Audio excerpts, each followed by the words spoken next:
For the topic of lock extensions, I have one lock that I could attach. I had like a little bag of some. I don't know where they are. Maybe they're in my storage somewhere. But as for now, when it comes to attaching pre-made lock extensions, it's completely different than wrap lock extensions. It's a different process. I do have a video on wrap lock extensions, but for starters, I thought I'd start with tools. These are tools that I saw at the beauty supply. As you can see, the handle is plastic, and that's not really that relevant. What's most relevant is the actual needle itself. But I don't know if you can hear that, but it's not metal. So the full thing is plastic, and then if you could see that, so if you could tell, the hooks are not real, they're kind of dull. And I don't know if that's because it's plastic, but it's definitely not gonna be efficient when it comes to grooming or starting an instant lock foundation, or like I said, starting an instant lock foundation or grooming them. So they tried to catch on to the popularity of it, but these aren't the type of tools you want to go for. Not at all. Completely plastic, completely dull, and the problem you run into is, yeah, it'll go through the hair, and it could do like, for example, you see that I could go through the hair, but for fine, like, you see that I could go through the hair, right?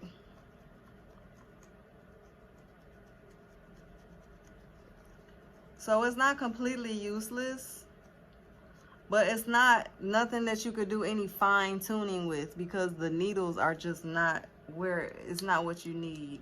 Like to get a grid like this, like to get the tightness of the shaft like this, you could never do it with something like this. You actually need, like, the handle could be plastic itself, but the needle, it needs to have some sharpness to it. And this one has a curve to it because how I hold it when don't get me wrong, I only offer repair as far as when it comes to the instant lock and make. I no longer offer it as a service because it's very tedious. It's not like I'm scared of money or anything, but you know, people do what they want to do. And when you're an entrepreneur, you have the luxury to do what you want to do. But I do have the tools to offer you examples today. So typically you're going to find either a plastic handle with a metal tip, or all metal. And these are crochet needles for lace crochet, Chantilly lace crochet, and they come in different millimeter sizes. The most sought after, or the most, I guess, generally used size is the 0.6 millimeter. These are by Tulip. I got them online, but you got smaller ones, like very fine. You probably can't even see that, but the point is, you want to have a metal tip. It's stronger and more durable. Even if the plastic handle is there, usually it's going to be plastic. When you have more support, plastic or wood is going to have more support. I like these because it's kind of like, I don't know, I just like these. It's more to grasp compared to this. So it just depends on your personality and what your preference is. This is a 0.5. So with instant locking, you start at the root and you kind of like have everything gathered together. As I pull hairs, what it's sort of doing is creating, it's interweaving the strands. So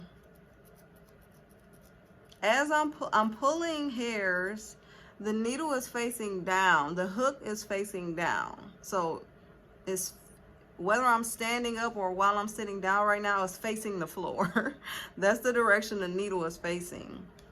And I'm pulling to the right. I'm using my front facing camera, so it may look backwards to you when you are viewing this after the fact, but I'm pulling to the right. And as I'm pulling hairs to the right, I'm rotating the actual section I'm working on to the left.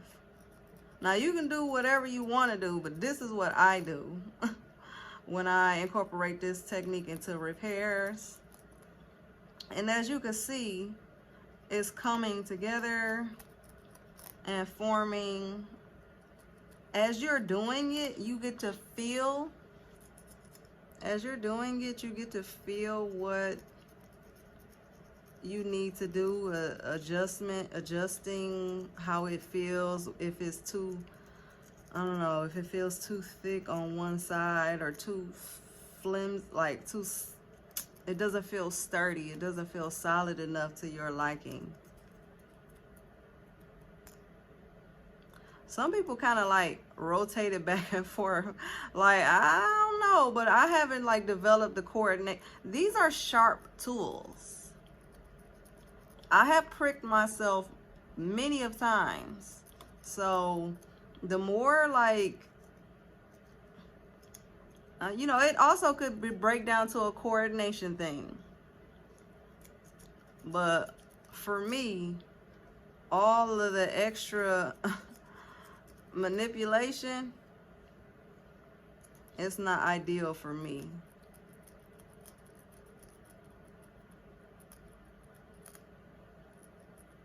After I've got it sort of like,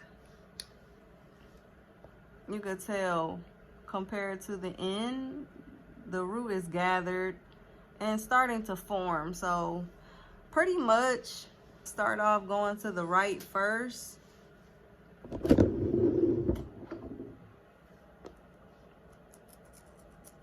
I start off twisting to the left first, and then to kind of balance everything out and bring those other loose hairs on the other side, because you see how it looks more solid over here, and then you can see the loose hair strands over here. So I bring it over, I twist it towards the right now and do the same thing, pulling those hairs in to bring some uniformity to the whole thing. And so after I'm satisfied with that, I do the same thing all the way down to the end, and I'll come back once that's done.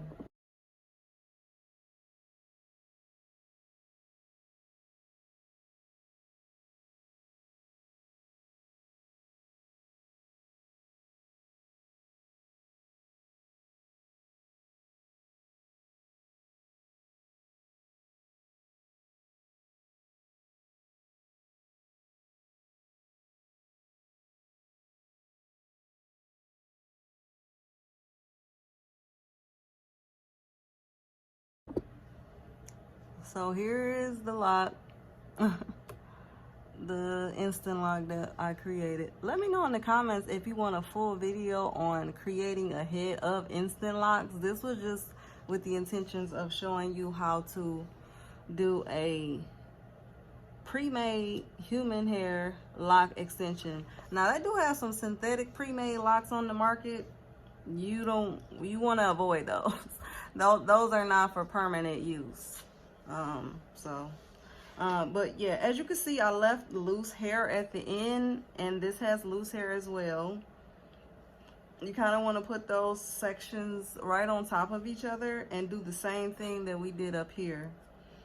And what that does is it just fuses the hairs together.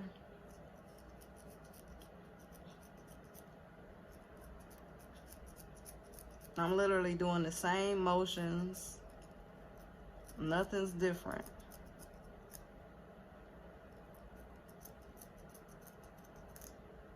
After a while, you'll start to see that there's, you know, you don't really have to be so diligent about keeping it in place, because it again, we're doing a weaving technique, so it's gonna attach itself. You just want to secure it better and make it more flush so that it's kind of seamless looking.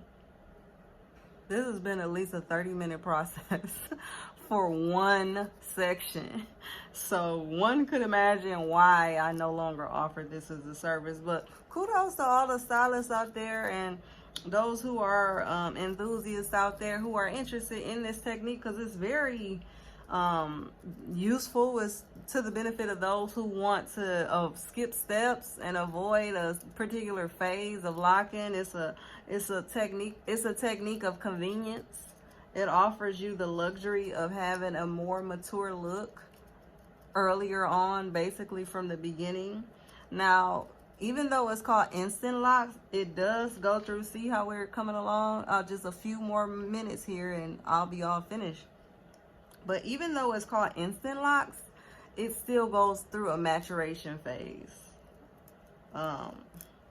You know, like any other extensions, you kind of like, you have a period of time where you kind of like can't do a lot of manipulation and a lot of styling and all these different things, because you kind of want it to be easy for your hairs to fuse together, because it is basically an extension attached to the end of your hair. So imagine all of this, doing all this styling and wrapping around and all that. That's just gonna make it easier and easier for it to separate. Whereas if you give it months to a year of time to just, you know, go through the regular regimen of washing it, keeping them clean, moisturized, and separated, then it'll go about that process more smoothly. You won't have to worry about dealing with a lot of repairs, and you know, it's less of an expense for you. And then from the stylist perspective, you know, you won't, if you do encourage your extension clients to be more limited in their manipulation of their extensions, you won't have to backtrack and do a lot of adjusting and repairs, or feel the need to reduce costs because you've taken on guilt from the client, maybe out of your ignorance or out of the client just not following the instructions. So keeping it simple with lock extensions serves both sides. I know, you know, one's purpose probably would get in longer, you know, especially something like this. You saw where we started. It was right here. Now it's down to the, you know, if this was a person, that'd be what? Shoulder length. So, yeah, definitely upgrades. It enhances the look, but you want longevity, not just, you know, the aesthetic. Sometimes to reduce bulkiness, I'll use the crochet hook to pull hairs downward, but that's all in the feel. You get a feel for it and you feel what you need to do and make an adjustment, you know, adjust accordingly. So a lot of the finishing touches are just kind of like on a personal level. What is your level of satisfaction with the end result? Like, what feels good to you? Like, what do you think is finished? You know what I mean? It's just like the concept of fair. Like, fair is different. It looks different for different people. So, you know, just feel around. And then now I'm in the extension part. Like, this is an extension that I had left over from a job years ago, and I threw away majority of them, and I kept this one because this is a video that I've been planning for probably as long as since I last did some extension, an extension. So with that being said, it served its purpose. And what I was going to get into was sometimes you got soft spots in the extensions, like whether they've been lying around, well, not lying around like on the floor, like been in storage or, you know, in a cabinet or something like this one has been. You know, you feel it, you know, you get to touching it again and dealing with it, to work with it, and you feel soft spots, because some of these, all of these extensions are made from puff hair. So it'll be like they'll take a Afro puff bulk hair and create a lot, It's not just one complete thing. So they're adding hair depending on the length of the lock shaft that a person wants to add to their hair. You know, it's gonna vary how much hair they're using. So you'll have some soft spots, and you may need to address those spots within the extension itself. So that's a little bit of what I'm finding myself doing here, but it's not like a whole lot to it. And there's not a whole lot of them soft spots. All right, so this is the finished lock. This mannequin I've used, but anyway, this is the Royal Kinks and Coils mannequin head. If I find a link, if you know, if they're still in business and they have this link, I'll link it, because you know, it's the kind of mannequin that has the kinky natural hair and that you could use for things to learn and get better at. But yeah, so the extension is finished and it's all attached and it's not coming out. So let me know in the comments if you want a video on instant lock method, which is just a head, whatever the person's length of hair is, which will be the mannequin, for a lock set, a starter set of instant locks, or a video on lock installation for pre-made human locks via the instant lock method, because I already have a video on the channel showing the wrap lock extension method. So check that video out. I'll put a card up there for that. Comment below, give me your thoughts. It's a very intricate and meticulous technique, but for whatever your goals are, if it's associated with the aesthetics and just the convenience, then this may be ideal for you or your clients. Thanks for watching.